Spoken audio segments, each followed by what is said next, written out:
Hello friends, take CNC ज्ञान YouTube channel में आपका स्वागत है। आज की वीडियो एक बहुत इम्पोर्टेंट सब्जेक्ट पर करने जा रहे हैं। आज की वीडियो है स्केच में होने वाले रिलेशंस के पे। हम यहाँ पर एग्जांपल के लिए दो लाइनें ड्रा करते हैं। रिलेशन की कमांड बड़ी इम्पोर्टेंट है स्केचिंग में। जितने ज़्यादा रिलेशन बनाएंगे उतने आसानी से हम स्केचिंग बनाएंगे। जैसे कि मैंने पहले बताया, एक मॉडल बनाने में अगर 100 घंटे लगते हैं तो 95 आवर्स लगते हैं स्केच ड्रॉ करने में। यानी कि 95% जो हमारा काम है वो है स्केचिंग का। जितने ज़्यादा स्केच उतनी कम कन्फ्यूजन, उतनी कम डिमेंशनिंग, उतनी जल्दी मॉडल बनेगा। तो हमें रिलेशन के बारे में सब कुछ सीखना है। तो स्टार्ट करते हैं। हमने यहाँ पर फॉर एग्जांपल दो लाइन ड्रॉ कर ली हैं। अभी इन दोनों के आपस में कोई भी रिलेशन नहीं है।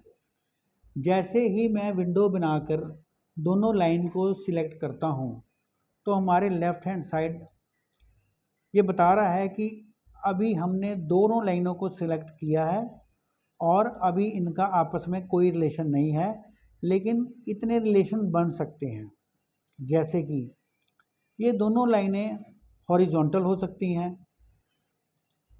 दोनों लाइनें वर्टिकल हो सकती हैं, दोनों लाइनें कोलिनियर मतलब एक दूसरे के साथ चिपक सकती हैं। इस तरह परपेंडिकुलर एक लाइन दूसरी लाइन के 90 डिग्री हो सकती है। देखिए ऐसे अब ये 90 डिग्री हो गई है।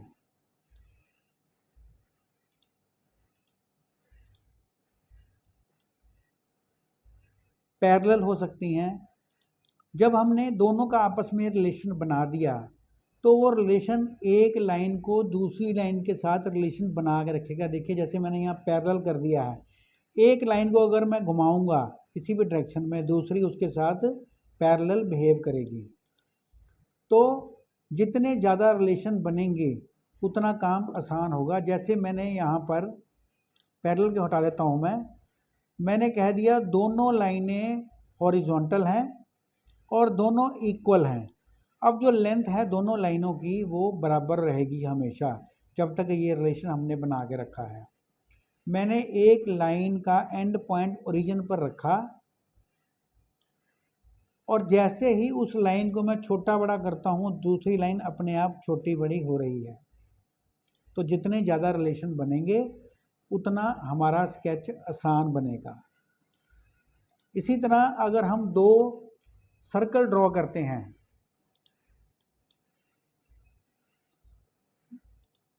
दो सर्कल मैंने ड्रॉ किए।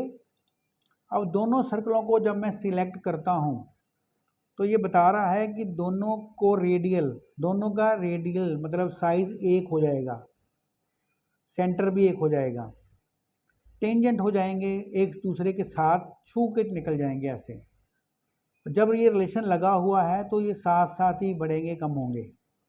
इसी तरह कोसेंट्रिक, दोनों का सेंटर सेम हो जाएगा, डाया वही रहेगा जो है। उसके बाद इक्वल, दोनों का डाया इक्वल हो जाएगा, लोकेशन जहाँ है वहीं रहेगी। तो इस तरह जितने ज़्यादा रिलेशन बनाएंगे उतना आसान हो जाता है स्केच ड्रॉ करना। ठीक है। और उसके बाद दूसरी बात ये है, हमारी सिलेक्शन डिपेंड करती है कि हमें कौन सा रिलेशन ऑफर होगा। जैसे मैंने दो लाइनों को सिलेक्ट किया तो कुछ और रिलेशन आ रहे हैं, लेकिन जब मैं कंट्रोल दबाकर दोनों के पॉइंट सिलेक्ट करता हूं तो कोई और रिलेशन ऑफर हो रहे हैं। अगर मैं पॉइंट और लाइन सिलेक्ट करता हूं तो कोई और रिलेशन ऑफर हो रहे हैं। तो ये हमारी समझ के ऊपर है, हमें कौन सा रिलेशन बनाना है, हमें उसके हिसाब से सिलेक्शन करनी है। एक लाइन और एक सर्कल पकड़ता हूँ तो कोई और रिलेशन आते हैं, दो लाइनें पकड़ता हूँ तो कोई और रिलेशन ऑफर होते हैं। हमें ये ध्यान रखना है, जितने ज़्यादा रिलेशन हम बनाएंगे हमारा काम उतना आसान होगा। हमारा मेन फोकस स्केचिंग के ऊपर होना चाहिए जब हम सॉलिड वर्क्स कर रहे हैं, और स्केचिंग की सबसे इम्पोर्टेंट कमांड है रिलेशन। देखिए यहाँ पर मैंने 2 सर्कल लगाए हैं और एक सेंटर लाइन ड्रॉ कर ली है।